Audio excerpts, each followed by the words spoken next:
Welcome to the 224th episode of News Dump. Feeling good today, huh? High After energy. Your trip to Cancun.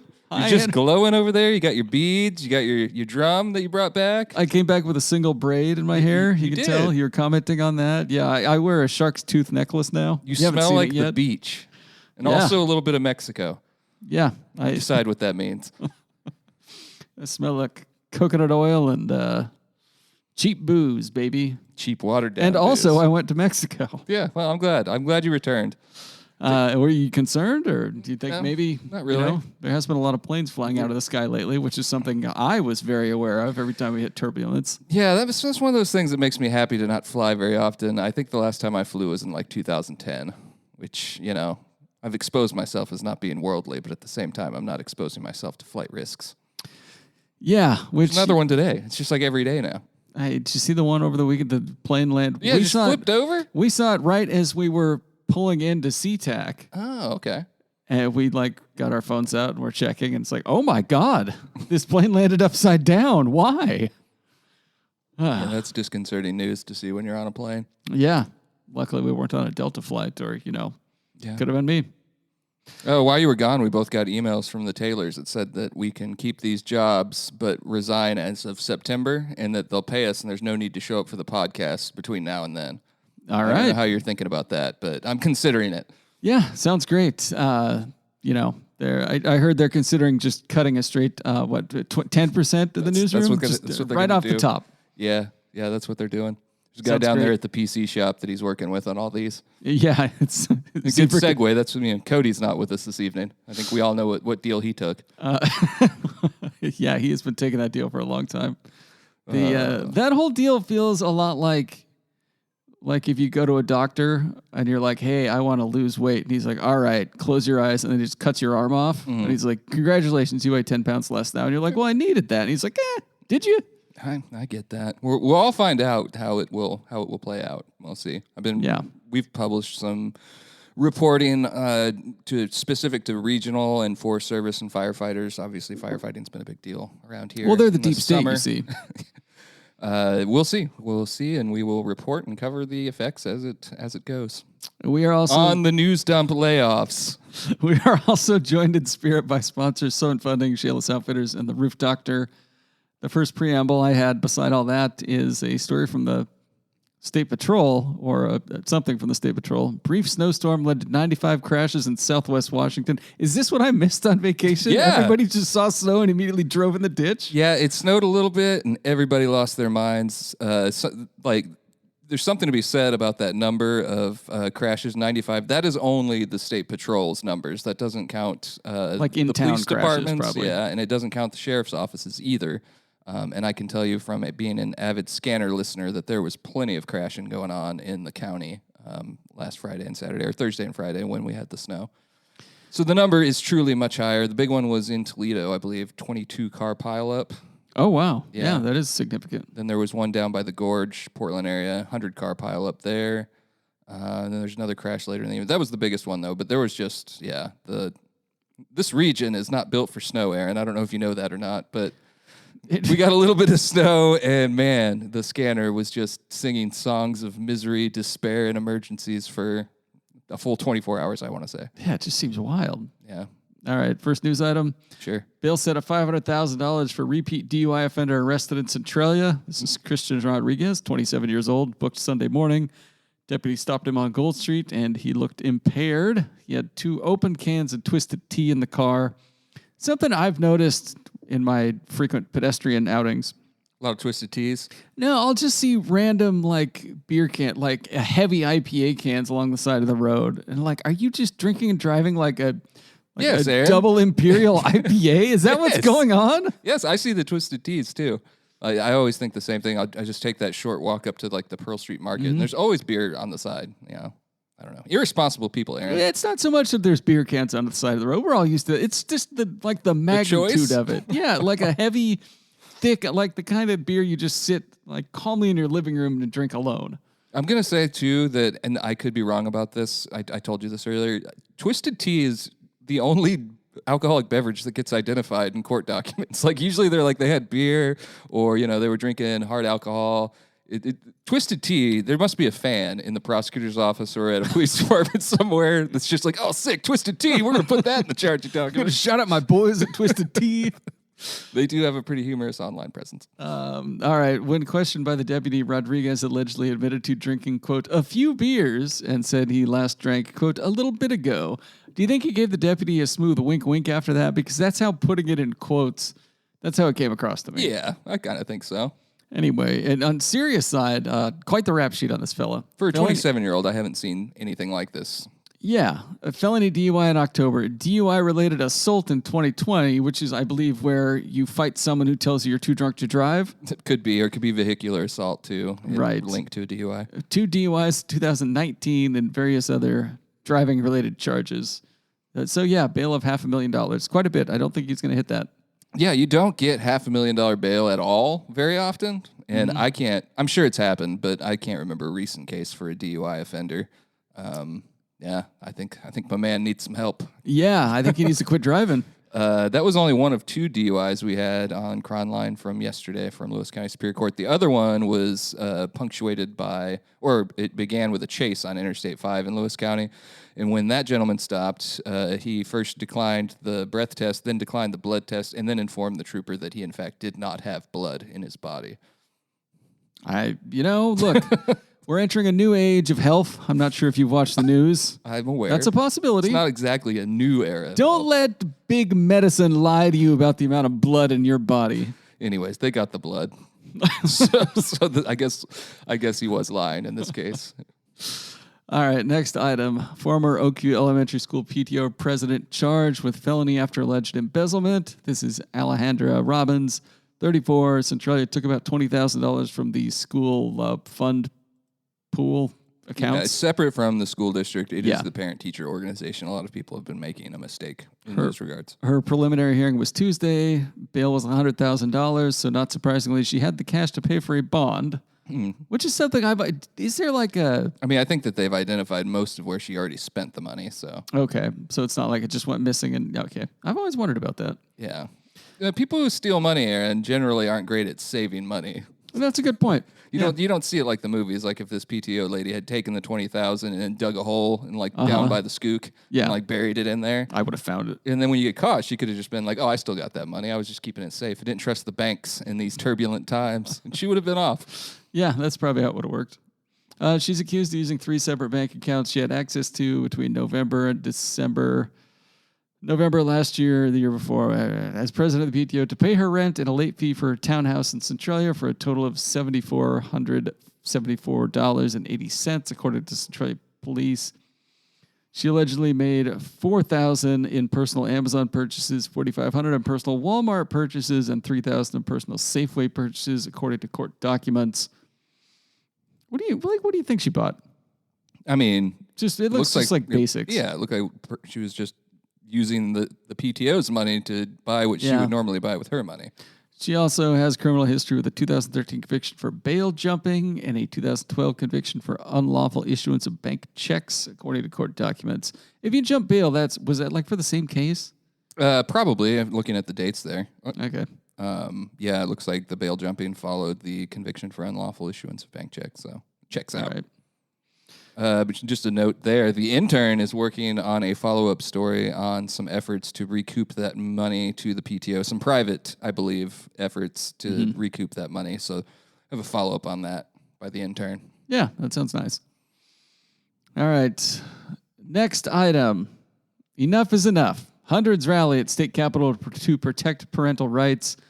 This is about Initiative 2081, passed into law last year. It lays out several rights parents have regarding their kids in public schools, including the right to be notified if a minor child is seeking counseling or medical care concerning sexuality or gender confusion. The law also gives parents access to curriculum and student records, which, doesn't that already exist? I'm going to have some questions here, and they are actually earnest questions. Well, I probably won't have the most corrective answers for you, but I'll do my best. That's all right. I'll just make them up if I don't know. That's all right. Well, so you were at the rally then. No. You and I have butted heads on this one already, so I'll try to keep my criticism to a minimum.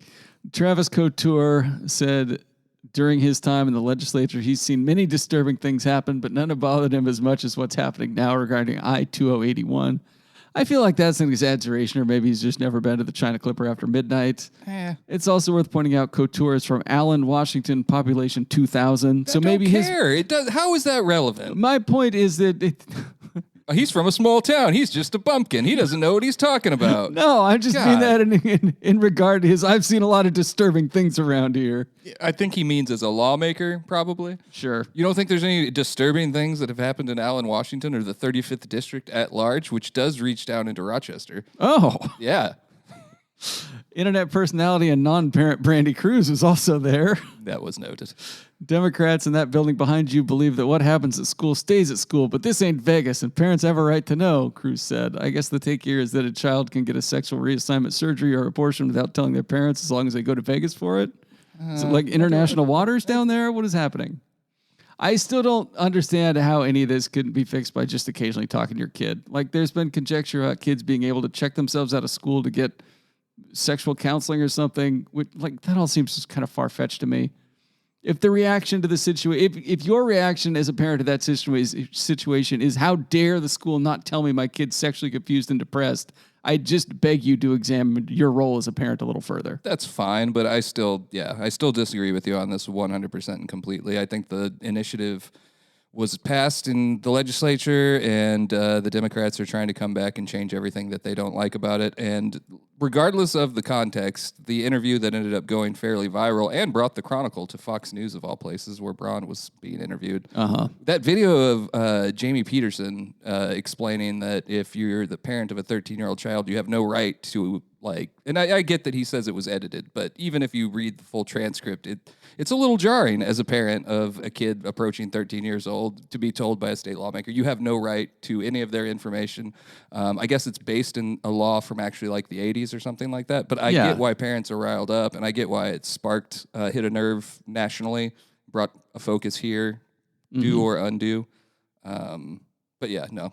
This is on the record as disagreeing with you. So again, not trying to beat a dead horse here. This is one of those things where I have to ask, like, was there a specific instance where this happened that somebody could point to and be like, I don't want to end up like that person? Because it feels like one of those things where people are just identifying the potential for something that could perhaps possibly happen and imagining a worst case scenario without any evidence. That's like half the legislation that goes through. In most cases, there's some instance you can point to where, like, we are correcting a wrong that has occurred to this person or in this situation. And in this one, it feels like, to me anyway, it feels like there's a lot of straining to imagine that.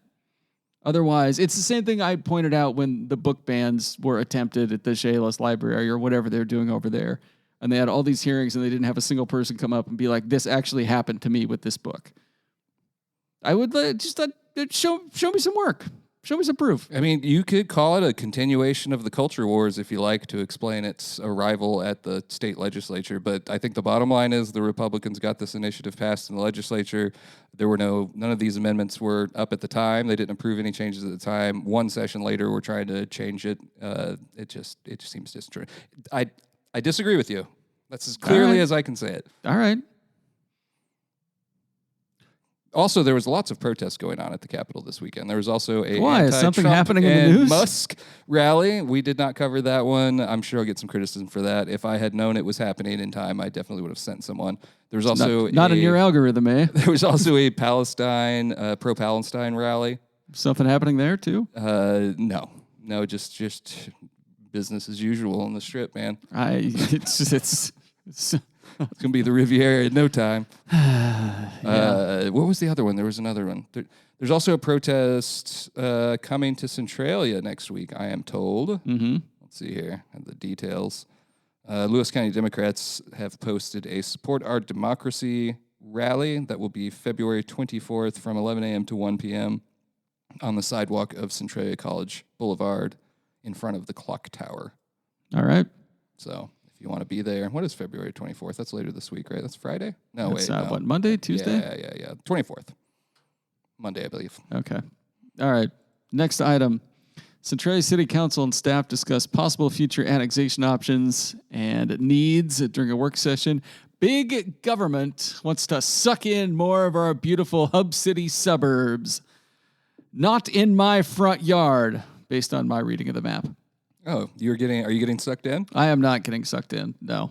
Okay. The city limits does actually end on the other side of the road from me. So I like I'm all these safe. like pocket annexations. Like there's just little pockets that somehow aren't in Centralia, but they're like in the heart of Centralia. Yeah, it's all fairly weird. Yeah. But so in my understanding of this, and you've covered city government, so maybe you can help me out. The city annexes lands into its city limits, and the county has to like kind of give it up. Or is there ever like a trade proposal? No, I think it's an interlocal agreement that dictates how it's done, and they have to follow the Washington Growth Management Act. And basically, they work together. There's not been a whole lot of contention. I know Chehalis in Lewis County they clashed on this issue not so long ago, a few years ago. So it's not like hey, like a Billy Bean and Moneyball calling up the county and being like, hey, you can have that chunk of Ford's Prairie, but I'll need 2 law enforcement officers and a secretary to be named later. I like that. Let's make a deal. I kind of like that too. Get Centralia, Schaefer Park. Maybe we'll get a little more park action there. Yeah, well, there's plenty of action in that what park. What can the city offer though for ownership of Schaefer Park there in North Centralia? Currently county territory. Flip them a pool, perhaps? Ooh, that's not a bad Unused idea. pool? Yeah, that's a really good idea. Park for park. Just in Lewis County in the middle of Centralia. It's like trading a condo for a farmhouse, Yeah, no, that's not a bad idea. 14 different areas were up for grabs. Certain potential annexation areas were removed due to lacking developmental potential, yada, yada, yada. The recommended annexation areas including 3 spots in Ford's Prairie and areas on Nick Blair, Cooks Hill, and South Schubert Roads, Reynolds Avenue, Taylor, South Suma, and South Streets, and near the Skookumchuck River. I like that Community Development Director Emil Pearson of Centralia gave his phone number and email address and told anyone who has concerns to reach out to him directly. Yeah. Some small town service right there. 360-330-7662 if you want to talk to Emil. I think that's just the city number, isn't it? I think so. E. Pearson at cityofcentralia.com. That's EPIERSON at cityofcentralia.com if you want to reach him directly and not be rerouted. Yeah. I actually don't know if that's the city. It does look very familiar, though, so I'm guessing that's it. All right, next item. Rochester Landscaping Company earned statewide recognition at Washington Association of Landscape Professional Awards. I liked that. The name of the company is Buds and Blades Landscaping. And Buds and Blades sound like you and your intern hanging out, if you know what I mean. Sword enthusiast and a flower enthusiast? Is that what you mean? How dare you? That's all I got for that one. But yeah, good for them. Yeah, those are the news releases I really enjoy. Just simple, local. You don't have to worry about the Seattle Times swooping in on Rochester's landscaping company earning statewide recognition. Don't let the Blethans hear you say that. Yeah, well, that's true. But yeah, congratulations to Buds and Blades Landscape Company, Rochester. Next item. Centralia Brewery owner testifies in support of bill allowing businesses such as his to serve at public events. This is Forrest Chesvick, owner of Good Buzz Brewing Company. He testified at a public hearing in favor of House Bill 1719, which would let breweries, wineries, and distilleries serve their product at 12 public events a year. As it stands now, they can only serve at private events.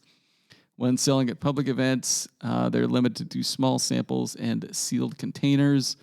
If the bill passes, Good Buzz would finally be able to cater Michael Kelly's Make Bribery Legal Again public block party next month. So fingers crossed for that one. I don't think that's a real event. Not yet.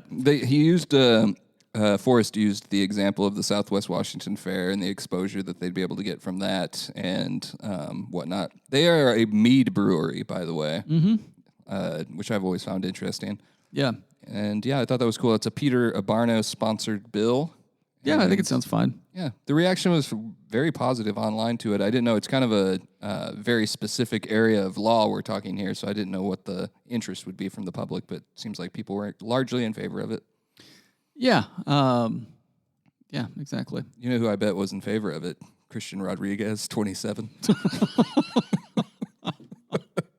I should have brought him in to testify. He didn't arrive on time. If I had a public event to drink at, I wouldn't be in my car. Oh, Sorry. That's harsh but fair.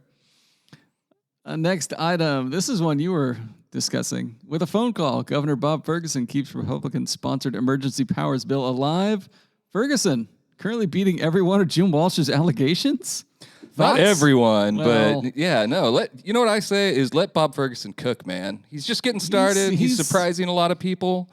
I'm not claiming to be a fan of his politics or anything, but it's definitely been interesting and unpredictable to know what he's going to do. So he actually picked up the phone, made a phone call, a bill on emergency powers, think COVID-19. Just think back to when we were sitting outside of O'Blarney's in a damn tent watching the TV through a glass window. Shackled to masks. Yes. It was kind of fun when you look back on it. But that type of thing, masks, all of that. There was a Republican bill to share those powers with the legislature, and it wasn't going anywhere. So he called the committee chair and was like, "Hey, you should help him out," and he did. Yeah.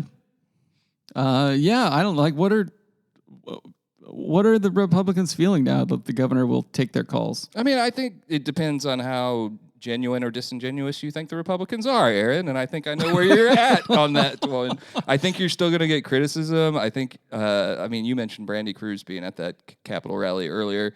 Was her post about it was very suspicious, if I recall correctly, or it was just like, why now? And it's like, he's governor now. Like, he wasn't governor before. That's probably one big reason why. Why did Obama stop 9/11 energy? Yeah. But and I've voiced this a lot before. I think there would have been a lot more positive reactions to orders coming down from the government if it was shared with the legislature. Maybe a four corners type thing with your top Republican, top Democrat from each chamber. And I think if Bob Ferguson exercised that kind of leadership in a pandemic, it might be received better than Jay Inslee, which, as you know, in conservative corners was, not the favorite guy after all that. Yeah. But yeah, tried to testify about this in front of Jim Walsh, but I looked up and he was on his phone. I saw that report from the Olympian News Tribune. We might run that one too. I told you I've got to demaclassify the headline. Those things are just I saw that girthy and punctuated. Come across Instagram and looked up and was shocked to see the photo accompanying this story. Do Washington lawmakers who text and talk in hearings really listen? Not a good look, some say. And the photo is of Jim Walsh texting while a hearing is going on. And I'd say he's probably going to feel attacked by that. No. We'll see what he has to say. I haven't seen. But that's it. I think it's a fair story because I covered the legislature, and that's something that happens somewhat regularly. I will say too, though, that in covering the legislature, there were times when I would call or text a lawmaker and ask, and they were still carrying out their job by messaging me back or calling me back. Yeah, like everybody does so much business by phone. Yeah, it's like all the time now.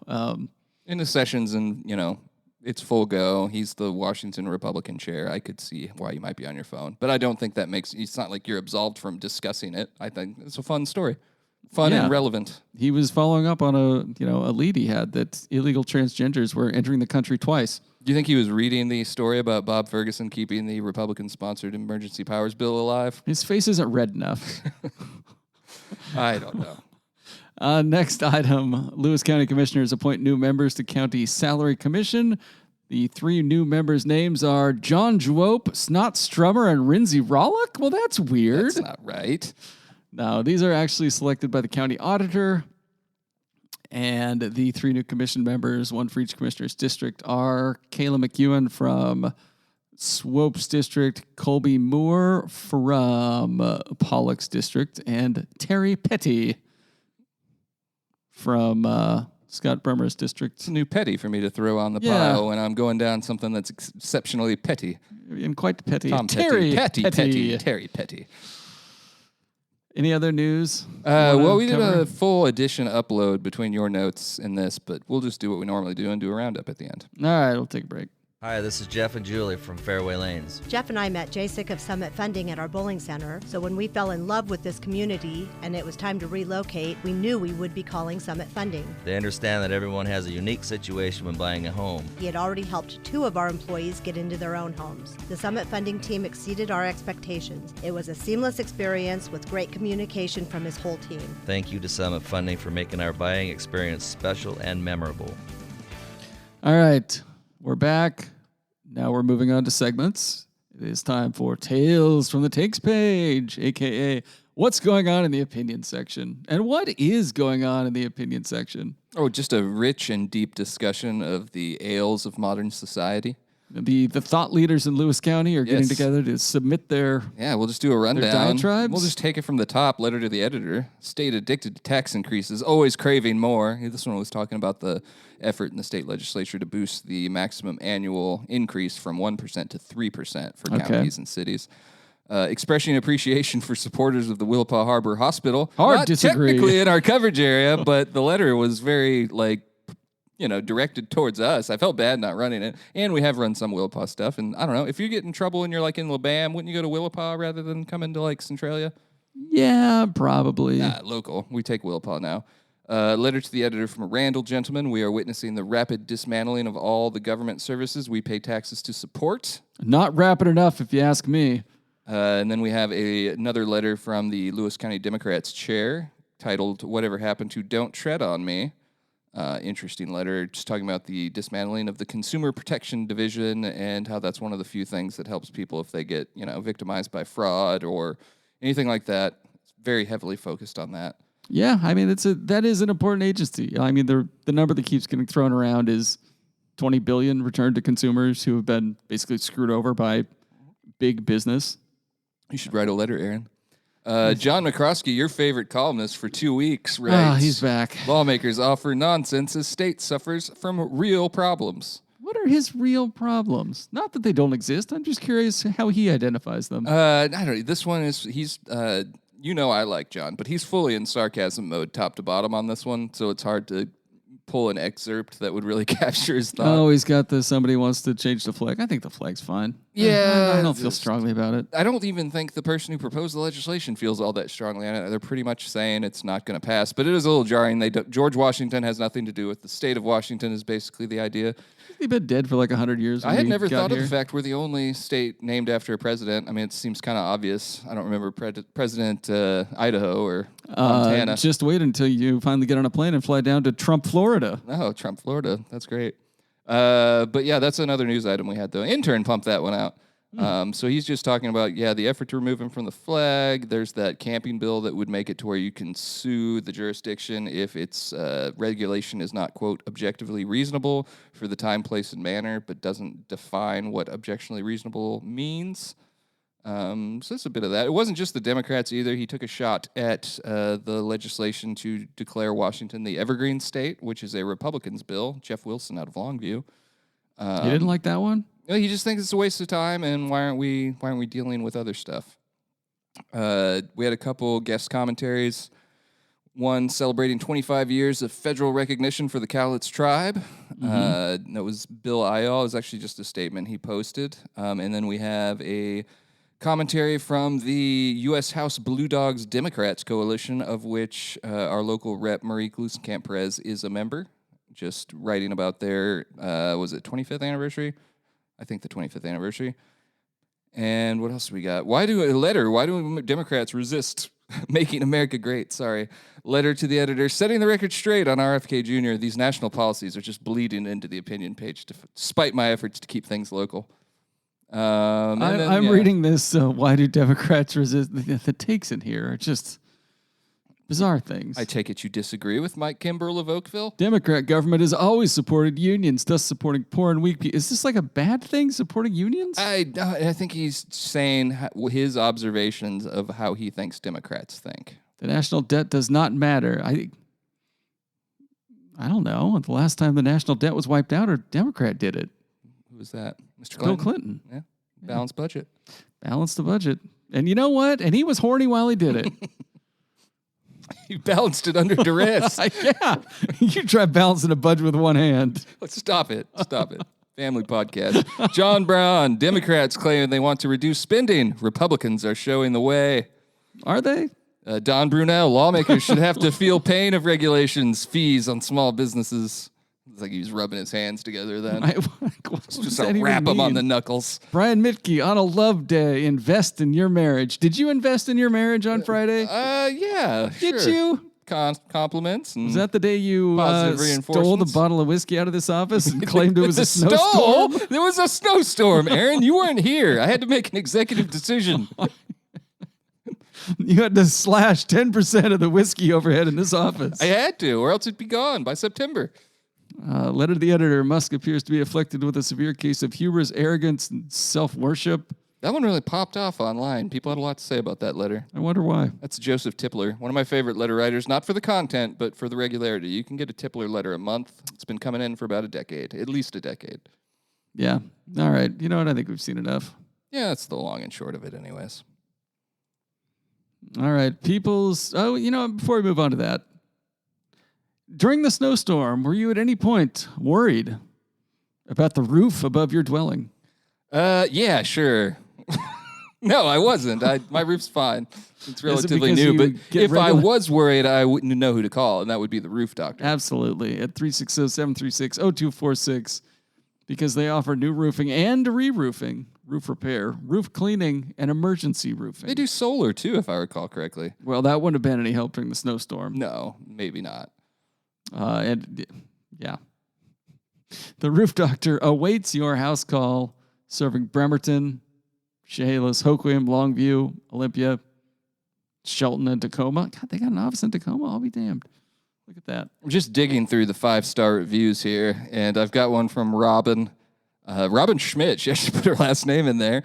She celebrated the roof doctor for its responsiveness, punctuality, quality, and value. And then she goes through in this review and thanks each of them by name. I'll start with Ken. Had 3 different roofing outfits give me bids. It's an older home and outbuilding. We needed a complete tear-off, 4 layers and plywood, both buildings, and I wanted skylights.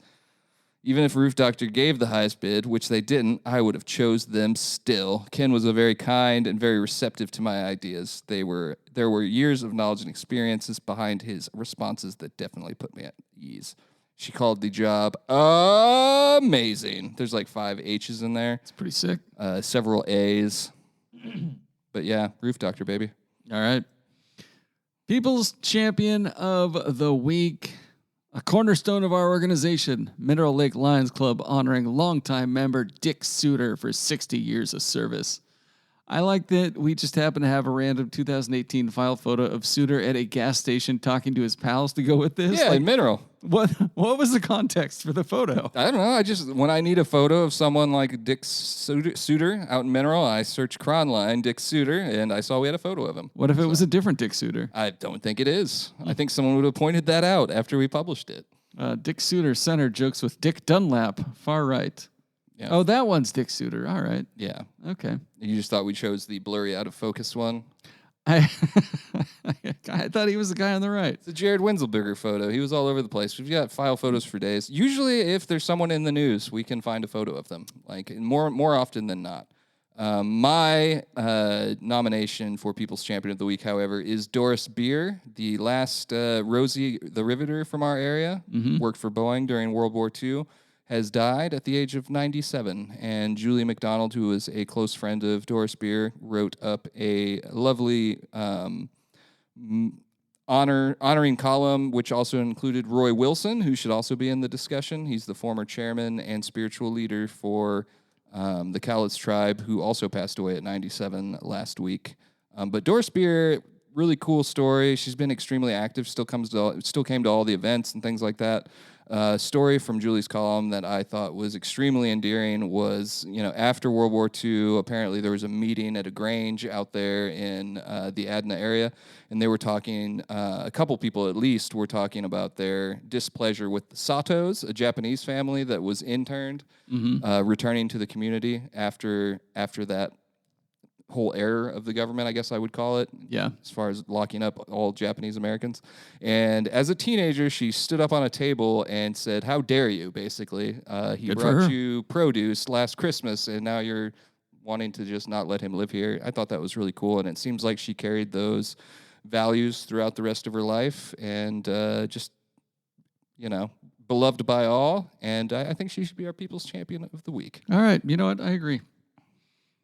Sirens Banger of the Week. I'm not going to get into this whole story, but the headline jumped out at me. Thurston County man wanted for child rape, now accused of robbing friend who posted bail for him. Quote from the story, "I can't believe he'd do this," says local idiot. Yeah, that's an Olympian story. He fled to Idaho after he had robbed the person who posted bail for his child rape charge. So sounds like a good guy. I don't know. Just misunderstood, Aaron. You see? Fail. I should have seen this coming. Yeah, he sounds like a bad dude. Do you want to talk about Shayless Outfitters? I do, and I have printed off all of the 6 full-page advertisements that will be in Thursday's edition of the Chronicle. Let's lead off with the truckload boot sale. Oh, yeah, this is a big fundraiser deal, isn't it? It's going to be February 20th through March 5th. Yeah, this is their Help Us Give Hunger the Boot. They give $5 from the sale of each pair of Georgia boots to the Lewis County Food Bank. They've been doing that for years, back when they were Sunbirds, and then the owners of Shayless Outfitters have carried on that tradition, led by store manager Kelly Erb, who we'll probably have back on here sometime. And they've got great deals on these boots, too. You get yourself some Romeos for like $60. That's a savings of $20. All sorts of boots in here. Eagle One Chelsea's, $99.95, save $30.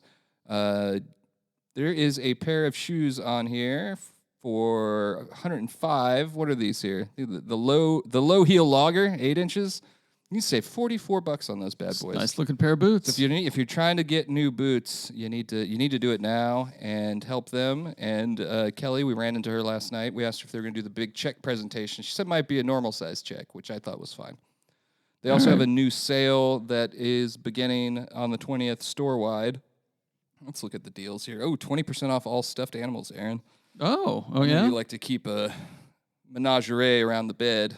I sure do. Get a cast iron Dutch oven for only $99.95. That's saving 24%. 20% off all Western boots. 20% off all Wolverine boots. 20% off all in-stock women's work boots. Just a great sale. I'm flipping through to look for the guns here, and I don't see them. But you can also get clothing. When's the truckload of guns sale? The truckload gun sale? Yeah. I don't know. Yeah, great sale on rubber boots as well, not just the work boots. Lots of apparel deals here. Oh, all in stock Glock firearms, $75 off. There it is. Oh, there it is. Also 25% off buck knives, 20% off 511 tactical apparel. And you can get a crab pot, too. Cody went out and shot the crab fishery recently out on the coast. You can get a crab pot for $170. Or I'm sure we're going to have some more clam digs announced here pretty soon. You can get yourself an aluminum clam gun. Save 10%, $79.95. It's a great deal. Nothing but deals over there. Yeah, sounds great. Do you want to do some Facebook comments of the week? I don't. The comments have been vicious lately. They've been so bad. Yeah, they're pretty rough. I won't get into this. The basis for this series of comments too bad, but this commenter on a story that was not a Chronicle story said, "We quit buying the comical in the late 90s, so we've done our part. LOL. We also comment on legislative bills regularly and donate to Common Sense whenever possible." To which I think, and yet here you are on the Facebooks. I always laugh at those too. I don't know. On the Oakview PTA thief story, this commenter says, "We need to make them accountable for their actions." Like, what do you think the story's about? It's court. What? Do you want to just flog them in public? Yeah, beat them. Yeah, Idaho recently passed death penalty by firing squad, so maybe that's what they want. Well, I guess it beats detention. Yeah. Chopper handoff, I don't know. On Marie Glusenkamp Perez's capital gains tax loophole fix, this commenter said, "Keep your hand out of my pocket, hyphen. Buddy, I promise you this doesn't affect you and never will." It was a highly, you didn't link it here, but it was a change that affected very few people, but did affect a lot of money. It was billions of dollars. Yeah, I can assure you this commenter, not a billionaire. It was something about a loophole where you can get like a 25% tax rate rather than like a 40%. Yeah, on capital gains of over several I know hundreds of billions people, or something. So, yeah. I don't hate rich people. I just like to see them pay some taxes. Jealousy? Yeah, I wish I was a billion. What an own. You've got me. I said before, if I had $1 billion, you would never see me again. You'd be protesting at the Capitol. Yeah, every day. I would buy the Capitol. Put a sick golf course up there. What's in the next edition? Well, it's funny you mentioned putting a gas station there. There was I thought it was kind of a funny story. Message bills that aren't really meant to pass, but they get offered anyways. The Inmates in Olympia Act was proposed by a state Republican lawmaker. It's proposing housing juvenile offenders and adult offenders as well at the state capitol campus in the general administration building, which is currently vacant, I believe, set to be destroyed at some point. It's it's needling. It's if you look into the thing, the quotes are, "This legislature is so dedicated to the interests of inmates that my majority party counterparts are proposing that we put firearms in the hands of convicted felons. But why should we stop there? As this legislature works to reduce the stigma of having committed a crime, it can lead by example by fully integrating our inmate population with the Capitol community." He said he looks forward to the day when orange-suited prisoners do their calisthenics on the Capitol steps. He said some might worry about problems when violent and dangerous offenders are housed in close proximity to legislatures. Certainly we need to worry about unsavory influences, but I'm confident the inmate population will be able to resist. Do they still do calisthenics? I don't think so. I Are don't you know. afraid Maybe. they're also going to have a raw egg eating contest out on the lawn? Maybe. Is that a thing that they did? Basing this entirely on Cool Hand Luke? What They is didn't going eat on? raw eggs on Cool. You've never watched Cool Hand Luke, have you? Hard-boiled eggs. Yeah, raw eggs, you fool. Well, I mean, they're kind of raw. Yeah. Cody, one of the reasons he's not here is because yesterday he spent his whole day and night at the White Pass ski area. They were doing the 90-pound rucksack challenge to honor the heroics of the Army's 10th Mountain Division in World War II. It's an event that's been held elsewhere, but it's the first time at White Pass. So they strapped on about 33 skiers and snowboarders put on 90 pounds of gear strapped to their backs. And then they made their way up to a certain point. It's in the story here, but and then it's meant to honor the historic World War II ascent of Italy's Riva Ridge and its post-war contributions to American skiing. The 10th Mountain Division, let's see here, launched a daring nighttime assault on the ridge. The unit climbed through the night in harsh weather with rucksacks of gear weighing 90 pounds. Their success helped break through the Nazi Gothic line, marking a turning point in World War II.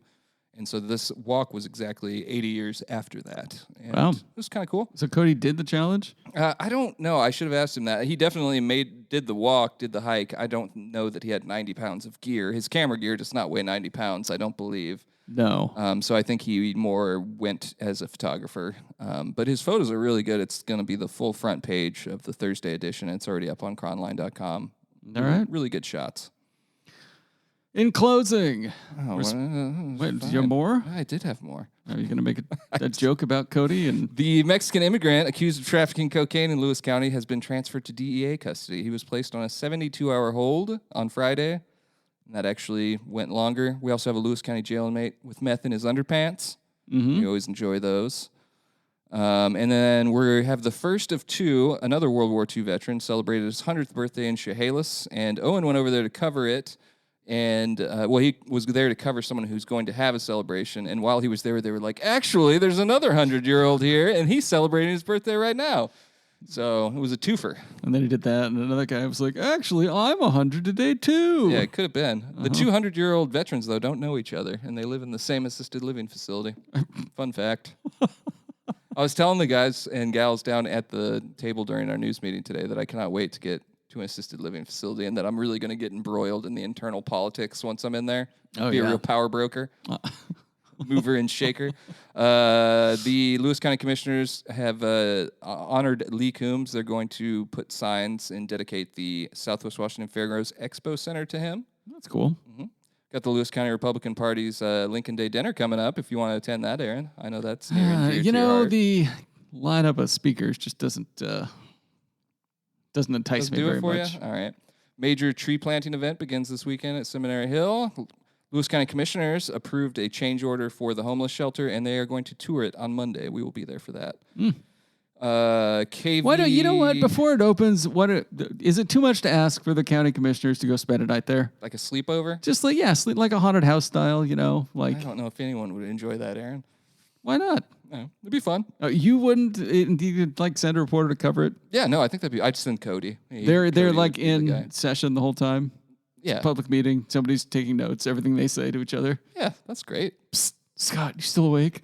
KVRY 89.1, Packwood's newest classic radio station, is now broadcasting. If you're going through Packwood, because of the weather, they had to put the antenna thing on the inside of the building, though, so you have to be pretty close to it to hear it. Could somebody tuck me in? Let's see. And this, I'll just cut it off here, but the WSDOT is going to close lanes of I-5 in Lewis County while crews inspect and clean the Skookumchuck and Cowlitz River bridges. That's coming up soon. The dates are all over the place. For the Skookumchuck, it's February 23rd, the 24th, and the 25th, and it's basically 9:30 at night till 5 a.m. On those days. And then the Cowlitz River is February 25th, 9:30 to 5 a.m. that they will shut down lanes. Psst. It's going to be a pain. Psst. You're trying to bring it back. Good for you. I didn't wet the bed. I spilled water. Okay, fair enough.